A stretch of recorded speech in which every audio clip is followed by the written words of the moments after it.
পালক আকাশে ওড়ে। পালক সবচেয়ে সস্তা, অথচ সে আমাদের পূর্বপুরুষদের প্রজন্ম থেকে প্রজন্মান্তরে আহার জুগিয়েছে। পালক সবচেয়ে হালকা, সামান্য বাতাসে সে আকাশে উড়তে পারে। কে সত্যি সত্যি সমস্যা সমাধানের কথা চিন্তা করেছে এবং সাধারণ মানুষকে সত্যিকার অর্থেই ধনী হবার সুযোগ করে দিয়েছে? কেউ না। মানুষকে আধ্যাত্মিক শক্তির উপর বেঁচে থাকতে হয়, তাকে এক পা করে এগিয়ে যেতে হয়। আমি স্বপ্ন দেখতে পছন্দ করি এবং সবাইকে নিয়ে স্বপ্ন দেখতে চাই। কখনো ভাগ্যের উপর নির্ভর করবে না, তাহলে পালক হলেও আকাশে উঠতে পারবে না। আবেগের ব্যাপার, হারলে তো হারালে। তুমি কোথায় আর আমি বা কোথায়?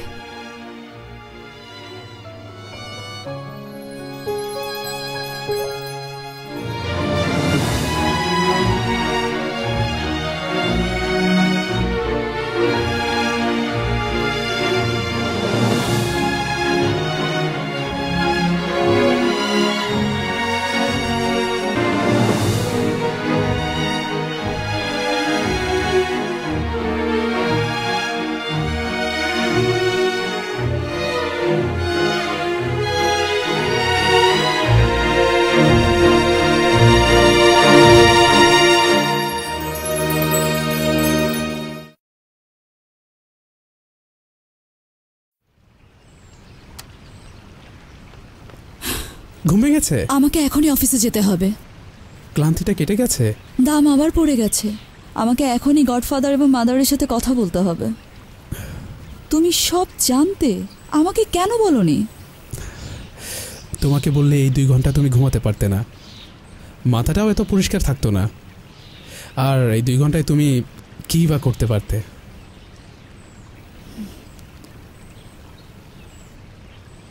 লিওন এত খারাপ?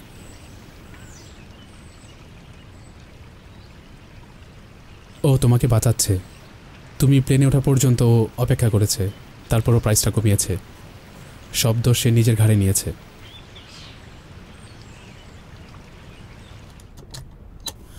আমার বয়স হয়েছে,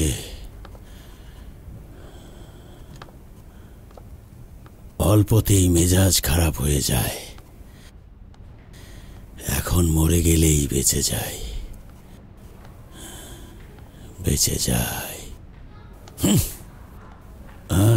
চাচা, কি বলছেন আপনি এসব? ও তুমি? আমি নিজের মনেই কথা বলছিলাম। এভাবে বলবেন না। ডক্টর বলেছে থিয়াগো পুরোপুরি সুস্থ হয়ে যাবে, আবার মাও হতে পারবে।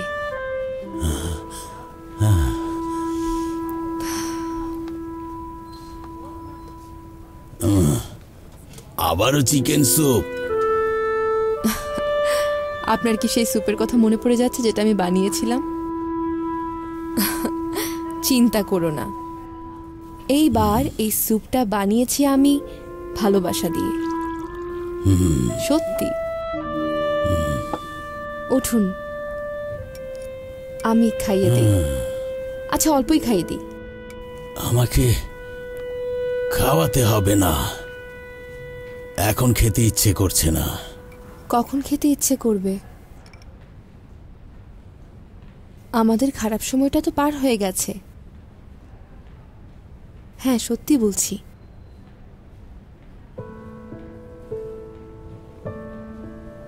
বুঝো, থ্যাংক ইউ, থ্যাংক ইউ।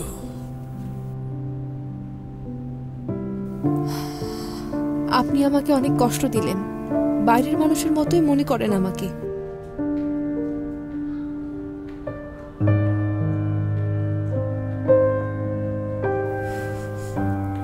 আমার মেয়েটা, ওর জন্য খুব খারাপ লাগে। চাচা, আমাদের থিয়াগোকে আর কখনোই এমন অবস্থায় পড়তে দেব না। জিমাও আর আমি আপনাকে কথা দিচ্ছি, বিশ্বাস করুন।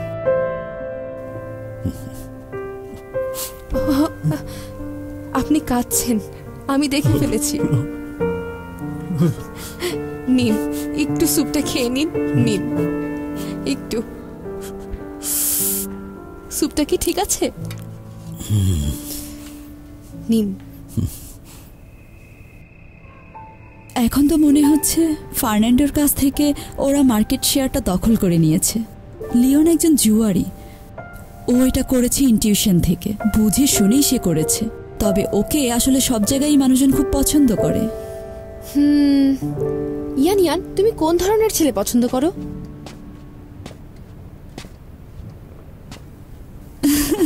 তুমি আমাকে এটা কেন জিজ্ঞেস করছো? আমি তো এমনিতেই জানতে চাচ্ছি। তুমি এত সুন্দর, ছেলেরা নিশ্চয়ই তোমাকে পছন্দ করে। আমি যখন কলেজে পড়তাম তখন একটা ছেলেকে বেশ পছন্দ হতো। তাই নাকি? চাইনিজ না আমেরিকান? ও ব্রিটিশ। ও কি করে? ওর ফ্যামিলি তেলের ব্যবসা করত। হ্যাঁ, কিছু হয়েছিল? না। কেন না? ও আমাকে ওর ফ্যামিলির কথা কখনো বলেনি, জানি না কি জন্যে। তারপর আমাদের গ্র্যাজুয়েশনের দিন ও আমাকে সেটা বলেছিল, আমি হজম করতে পারিনি, তাই সরে গেছি। তুমি তো দেখে আসলেই অনেক অদ্ভুত চিন্তা করো। এমন একটা ছেলে যে কিনা তার নিজের পরিবারের নামটাক ব্যবহার করতে চায় না, তাকে তো মেয়েরা পছন্দ করবেই, তাই না ইয়ান? এটাকে তোমার কাছে সমস্যা মনে হলো কেন? সেটা না, তবে আমার মনে হয়েছিল যে ও আমাকে বলতে পারতো, আমাকে বলা উচিত ছিল। আসলে আমার মনে হয় আমি একজন ভালো মানুষ চাই। ছেলেটার ছবি আছে? হ্যাঁ আছে, তবে এটা গ্রুপ ফটো। এই যে এই ছেলেটা। সুদর্শন, এটা কি করলে ইয়ান? তোমাকে একটা কথা বলি, এরকম একটা হ্যান্ডসাম ছেলে যার ফ্যামিলি ভালো, তাকে তুমি এরকম আজব কারণে ছেড়ে দিলে? যদি এরকম করতে থাকো তাহলে পাশে থাকবে কে বলো তো? না, আমি মনে করি আমার জন্য নিশ্চয়ই ভালো কেউ আছে। একজন পারফেক্ট ম্যান। আগে বলো, পারফেক্ট বলতে কি বোঝাতে চাচ্ছ? ঠিক বুঝিয়ে বলতে পারবো না। তাহলে আমি একটা উদাহরণ দেওয়ার চেষ্টা করি। আচ্ছা, তোমার গডফাদার কি পারফেক্ট ম্যান? নিশ্চয়ই, উনি দারুণ মানুষ। তোমার রুচিও বেশ ভালো।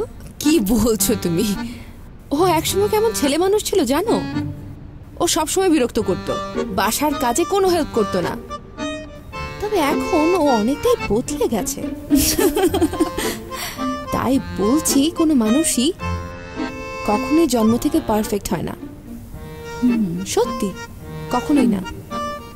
এজন্য তাদের অনেক সময় দিতে হয়। তুমি যদি ধৈর্য ধরতে রাজি থাকো তাহলে একদিন সে তোমার ফ্যামিলির যত্ন নিতে পারবে পারফেক্ট ম্যানের মতো। যদি তাকে ভালোবাসতে পারি তাহলে আমার সেই ধৈর্য থাকবে। তবে আমার যেরকম তিক্ত অভিজ্ঞতা হয়েছে তাতে মনে হয় কাউকে আমি ততটা ঠিক বিশ্বাস করতে পারবো না, আর সেক্ষেত্রে ভালোবাসতে পারবো না। আমাকে পরীক্ষায় ঠিক মতো পাশ করতে হবে, তাই না? ঠিক।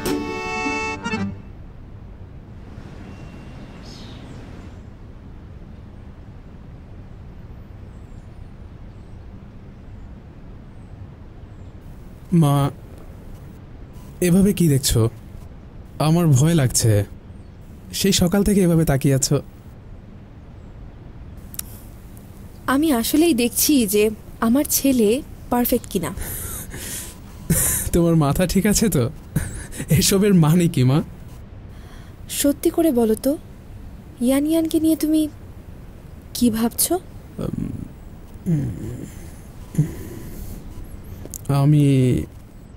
আমি ওকে পছন্দ করি।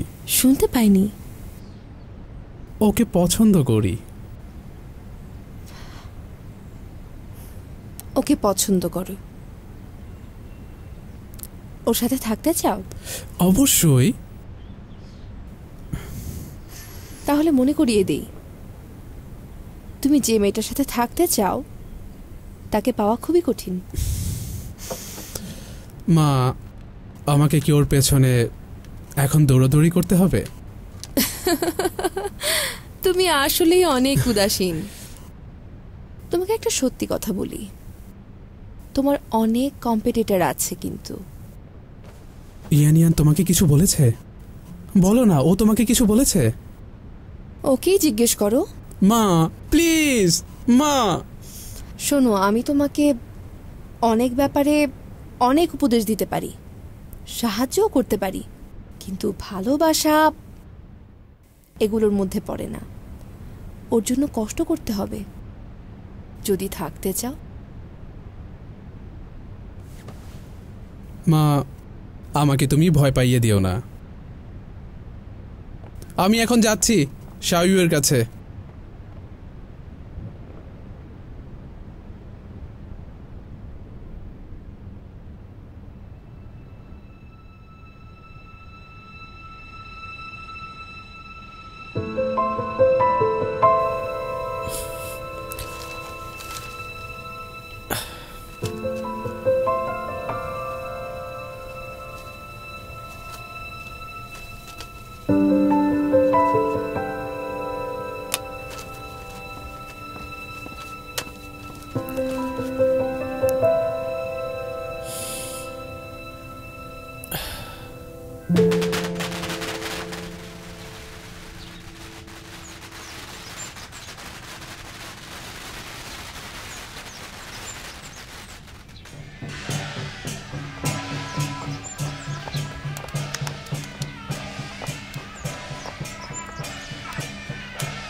ফার্নান্ডোর মার্কেট সব দখল করে নাও।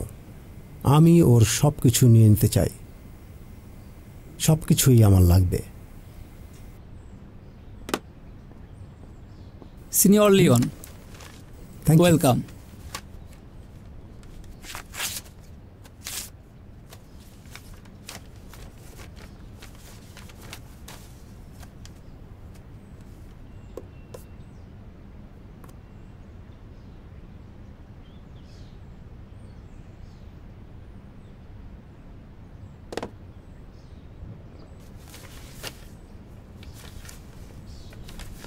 লিওন, মাদ্রিদ থেকে বেজিং পর্যন্ত 6 ঘন্টা ধরে নেকলেসটা পরেছিলাম, তবে এটা অনেক ভারী। আমার খুব কষ্ট হচ্ছিল, তাই তোমার কাছে এটা ফেরত পাঠালাম। আর গডফাদার আমাকে তোমায় বলতে বলেছে, শত্রুকেও একটু আশা দিতে হয় মাঝে মাঝে। যাই হোক, যদি কথাটা বুঝতে না পারো, বোঝার চেষ্টা করো। ইয়ানিয়ান ফিরে এসেছে, তাই না? এবারে সুযোগটাকে কাজে লাগাও, নিজের স্বপ্নটাকে কবর দিও না। আমার কথা শুনতে পাচ্ছ? হ্যাঁ, ফিরে যাব।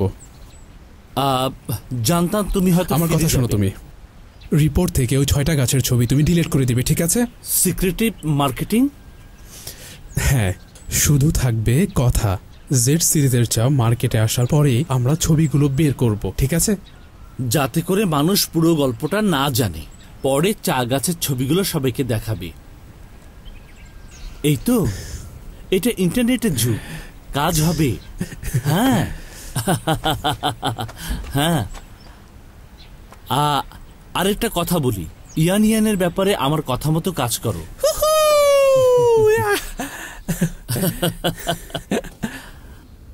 আপু, কি রান্না করছো? দারুণ গন্ধ। গডফাদার, লিও, তোমরা এসেছো। যাও, তুমি হোমওয়ার্ক করো, ডিনার রেডি হলে ডাকবো। বাবা, আমি উপরে যাচ্ছি।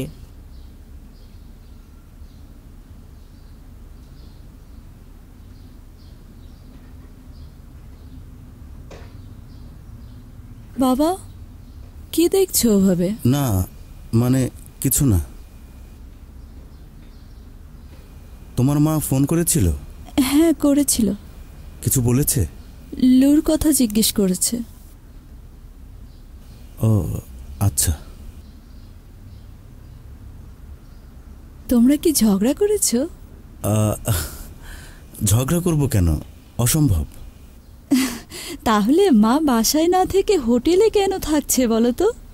ও কাজ পাগল মানুষ, তুমি তো জানো।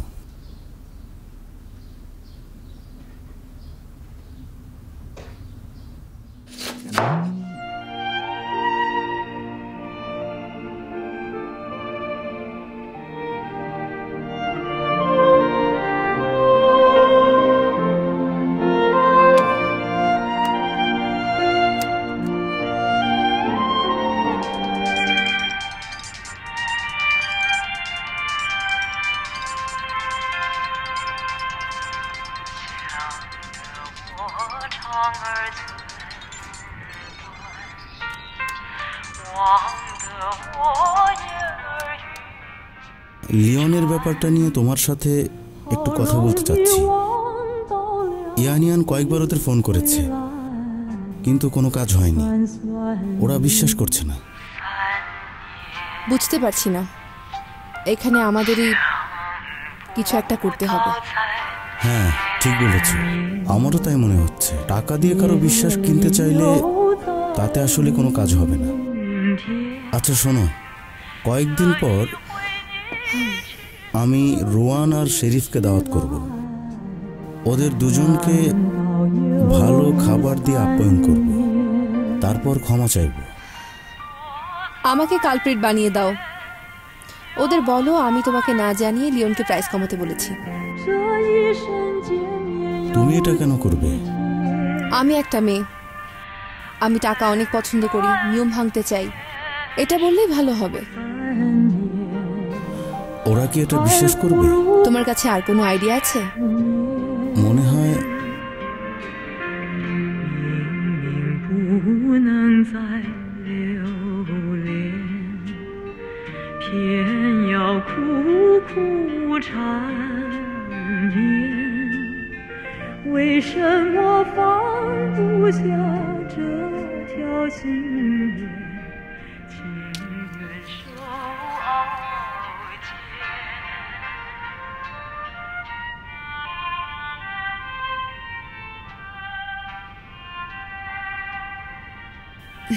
আর কিছু বলার না থাকলে ফোন রাখলাম।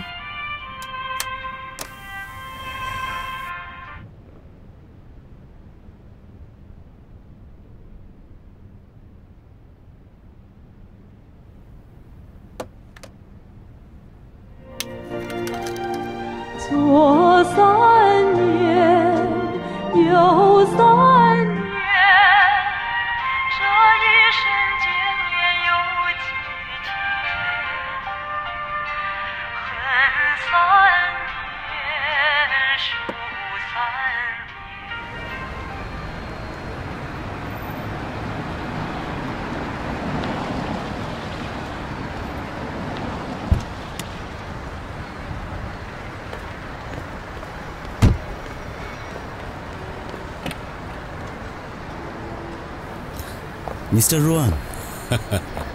মিস্টার চ্যাং, কেমন আছেন? Sheriff, hello. অনেক পথ পাড়ি দিয়েছেন। আপনাদের আসতে বলার জন্য আমি আসলে দুঃখিত, তবে খুশি হয়েছি। এখানে না এসে কি কোনো উপায় আছে? মিস ইয়ানিয়ান বলল আমরা না আসলে নাকি ওর চাকরি এখানে থাকবে না। ওর কথা শুনবেন না, ও আমার মেয়ে। চলুন আমরা এখন একটা রেস্টুরেন্টে যাই। আমার ওয়াইফ সব ব্যবস্থাই করে রেখেছে, চিন্তা করবেন না। ওখানে বসে আমরা কথা বলি, কেমন?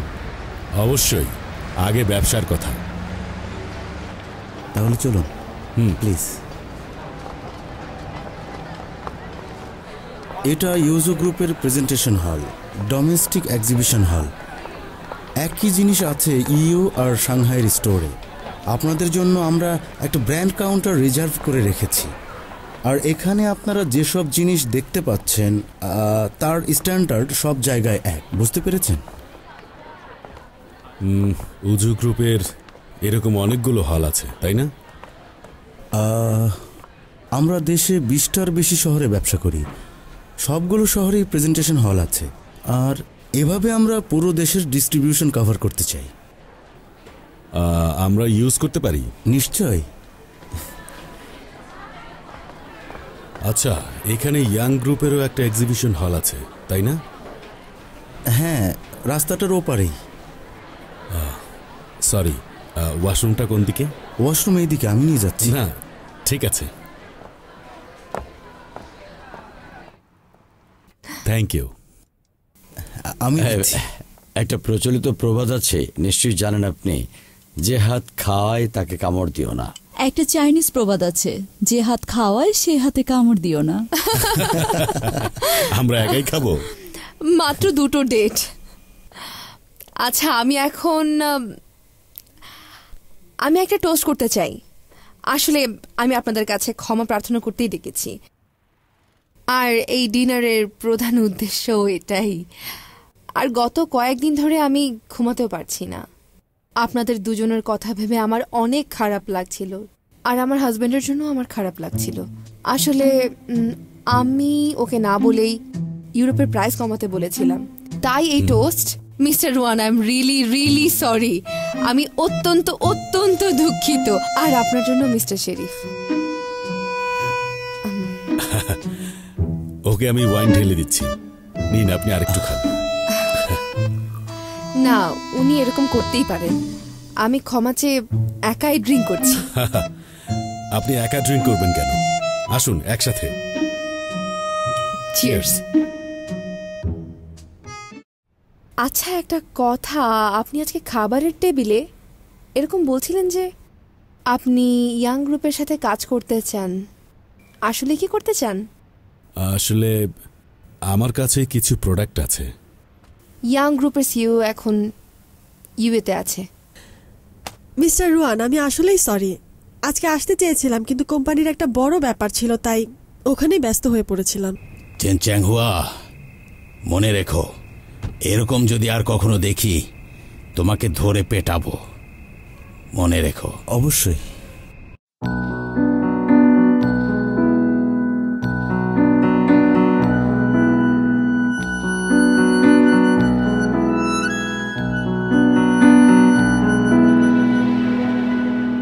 在每一个四季，海浪都向往着陆地。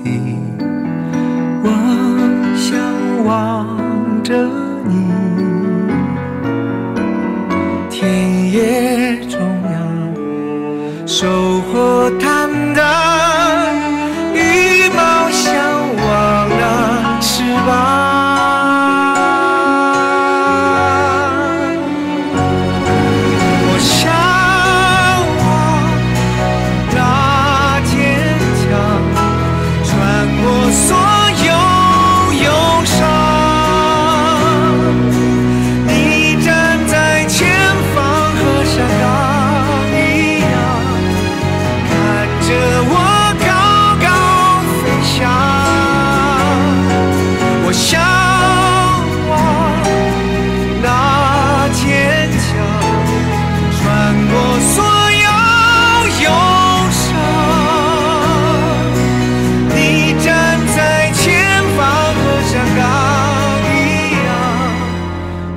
靠近你的肩膀。